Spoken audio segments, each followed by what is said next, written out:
안녕하세요. 오늘은 마가복음 9장에서 12장을 우리가 보도록 하겠습니다. 마가복음 9장에서 12장의 전체 흐름은 9장과 10장은요, 예수님께서 영광스러운 모습으로 변형되시고, 그리고 죽음과 부활을 재차 이루십니다. 그리고 제자들에게 제자도가 무엇인지를 여러 비유와 또 사건들을 통해서 가르치십니다. 제자는 섬기는 종이 되어야 한다는 것입니다. 예수님이 그러하셨단 말입니다. 그리고 11장에 이르러서 예수님은 예루살렘에 입성하시게 됩니다. 그리고 11장, 12장 두 장에 걸쳐서 가장 크게는 성전을 정화하시고 그리고 무화과 나무가 마른 사건을 시작으로 해서 이스라엘 종교 지도자들과 논쟁을 벌이시는 예루살렘에서의 마지막 한 주 이야기가 전개가 되게 됩니다. 자, 좀 더 구체적으로 살펴보실까요?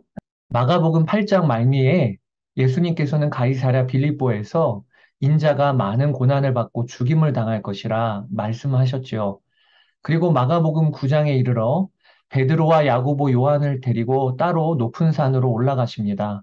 그것을 다볼산이라고 추정을 하는데요. 그곳에서 영광스러운 모습으로 변형이 되시는 사건이 마태복음에 나왔던 것처럼 마가복음에도 기록이 되어지고 있습니다. 그리고 예수님은 9장과 10장에 걸쳐서 죽음과 부활을 재차 이르십니다. 여러분, 이렇게 몇 번이나 걸쳐서 계속해서 말씀을 주시는 이유가 무엇일까요? 하나는 강조이고요. 이 말을 듣는 제자들에게 준비시키시기 위함입니다. 그래서 9장과 10장은 제자란 어떤 삶을 살아야 하는가? 제자도 예수님을 따르는 제자는 누구인가? 이 관점으로 9장과 10장을 살펴보시게 되기를 바랍니다. 귀신 들린 아이를 고치시는 사건이 등장하지요. 그때 예수님은 믿는 자에게는 능치 못할 일이 없느니라. 그리고 기도 외에는 이런 종류가 나갈 수가 없다. 말씀하세요. 제자는 믿음과 기도로 산다는 것을 알려주시는 거지요. 그리고 예수님은 너희들 중에 큰 자는 섬기는 자가 큰 자이다. 이렇게 몇 번을 말씀하세요. 또 손과 발과 눈이 범죄하게 하거든 찍어내버리라. 즉, 우리의 손, 발, 그리고 눈이 정결해야 한다는 것을 말씀해 주시는 거지요.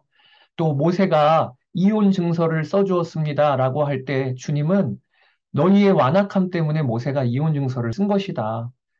그 모세 시대에 자신의 아내를 사람 이하로 취급하고 죽이기까지 하니까 그 아내들을 보호하기 위하여 이혼 증서를 허락해 준 거라는 겁니다. 그러면서 예수님은 하나님의 백성들 또 제자들은 부부가 한 몸임을 기억해야 한다. 절대 나눌 수가 없다. 이게 제자의 삶이라고 말씀하세요.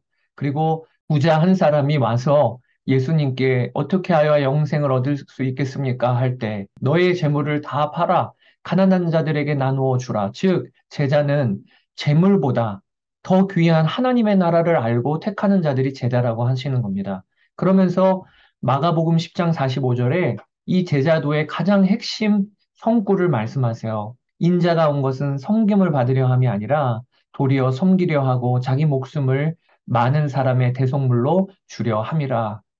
우리의 모범이 되시고 우리의 왕이신 주님은 이 땅에 섬기시는 종으로 오셨습니다. 그 주님을 따라가는 제자인 우리도 어떤 길 가야 할지 주님은 분명히 말씀해 주시는 것이지요. 그러면서 맹인 바디메오가 눈이 열리는 사건이 등장하게 됩니다. 바디메오라고 할 때 바의 아들 그리고 디메오라고 하는 말은 불결한 더러운이란 뜻입니다. 이름 자체가 불결한 더러운이라고 하는 뜻이에요. 그런데 그가 주님을 향하여 보기를 원하나이다 했을 때 가라 내 믿음이 너를 구원하였느니라 주님이 말씀하시고 그의 눈이 열리게 됩니다. 이 바디메오 이야기가 왜 제자도 다음에 이어지고 있을까요? 주님께서 제자들에게 해주고 싶으신 게 이거예요. 눈 열어주고 싶으신 거예요. 너희의 눈이 열려 하나님의 나라를 보아야 한다. 함께 하시는 주님을 보아야 한다. 오늘도 더럽고 추악한 죄인인 우리의 눈을 여시사 주님의 나라를 보게 하시며 함께 계시는 주님을 보는 눈이 열리는 그 역사가 있게 되기를 주의 이름으로 축복합니다. 자, 이제 예수님은 예루살렘에 입성하십니다. 지금 현대 예루살렘 사진이에요. 예루살렘이 감람산 앞에 예루살렘 성전이 있고요. 그리고 감람산에서 약 2km 떨어진 곳에 베다니와 벳바게가 있습니다. 예수님께서는 주일에 나귀를 타고 호산나 외치는 군중들 사이로 환영을 받으며 예루살렘에 입성하세요. 그리고는 저녁에는 예루살렘에서 약 5리 정도 떨어져 있는 베단이라고 하는 마을에서 잠을 주무시고 그 다음날 또 입성하시고 이런 식으로 한 주를 보내시게 되는 겁니다. 둘째 날 월요일에는 예수님이 예루살렘에 들어가셔서 잎만 무성한 무화과 나무를 열매가 없는 그 나무를 보시고 저주하세요. 그리고 성전을 깨끗하게 정화하십니다. 그리고 그 다음 날인 화요일에 예루살렘에 들어가 보니 무화과 나무가 바짝 말라 있는 것입니다. 여러분, 이 무화과 나무는 무엇을 상징한다고 말씀을 드렸지요? 잎만 무성하고 열매가 없는 종교 지도자들이 이 무화과 나무가 상징하는 거라고 말씀을 드렸죠. 그래서 이 셋째 날 화요일은 하루 종일 이스라엘의 종교 지도자들과 변론을 벌이시는 내용이 이어지게 되는 것입니다. 변론의 내용을 살펴보실까요? 대제사장들과 서기관들이 또 장로들이 예수님께 무슨 권위로 이런 일을 하느냐라고 예수님께 싸움을 걸어옵니다. 예수님께서는 요한의 세례가 하늘로부터냐 사람으로부터냐라고 반문하며 그들의 입을 닫아버리시죠. 그리고 나서 포도원 농부 비유를 드십니다. 한 주인이 포도원을 아름답게 세우고 그리고 농부들한테 맡기고 갔는데 그 악한 농부들이 이 포도원의 주인이 보낸 종들을 때려 죽이고 그리고 결국에는 그 포도지기의 아들마저 죽인 이야기. 여러분, 이 비유는 뭘 의미하는 것일까요? 하나님이 종교 지도자들에게 하나님의 백성들을 맡겨주셨습니다. 잘 가꾸라고. 그런데 그들은 그 하나님이 맡겨주신 이스라엘 백성들을 바른 길로 인도하지 않았어요. 바리새인과 헤롯 당이 와서 가이사에게 세금을 바치는 것이 옳으니까 이렇게 책잡을 시도를 합니다. 그리고 또 사두개인들이 와서 부활에 대한 난감한 질문을 합니다. 그리고 서기관이 와서 어느 계명이 크니까라며 예수님을 시험합니다. 이게 다 논쟁의 날에 벌어진 이야기예요. 이 논쟁을 걸어온 사람들 하나같이 이스라엘의 종교 지도자들입니다.